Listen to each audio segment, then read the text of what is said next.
Systemic power is power you didn't choose and power you can't refuse.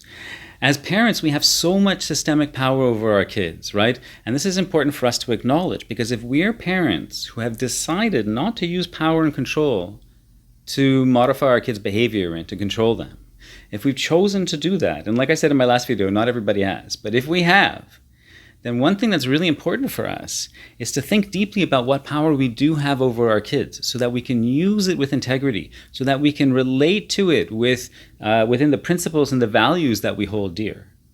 And of course, non-coercion is one of those, right? I don't want to be coercing my kid. And collaboration, I want to be using whatever power I have, I want to use it to amplify my kid's voice so they feel included, so they feel part of the process, and so that the flow between us is amplified, is increased, is deepened, right? Every time we coerce our kids, every time we control them, the flow is decreased. It's harder to flow. It becomes jagged. The relationship becomes hard-edged.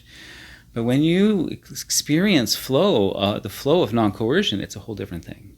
So what are the systemic powers that we have over our kids, and why is it important to understand them? So, because it helps with that flow. So first of all, systemic power number one is that we have access to resources. We have access to housing and transportation and food, and we can and entertainment, right?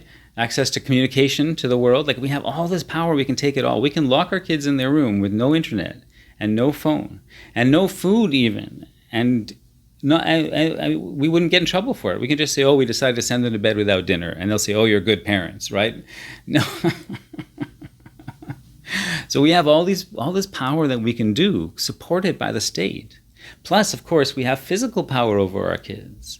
We can hit our kids, and like I said before, we can lock them in their room. We can take their stuff anytime, and what can they do? They can't do anything until they're big enough to fight back. A lot of us had our spirits broken by then, but that's a really important thing. Then we have emotional power, because they're so connects with relational power, emotional and relational, because they're so tender that we can wound them emotionally so easily. We can control them emotionally so easily, and because their need for the relationship is so strong, that we have all this relational power over them.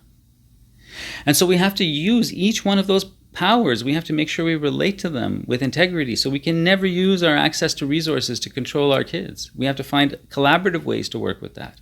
We can never use our emotional power over them to control them. We have to find alternate ways to do that. So now we're all of a sudden, what's happening now? We have to think about a whole different way of working with kids so that we don't control them with power.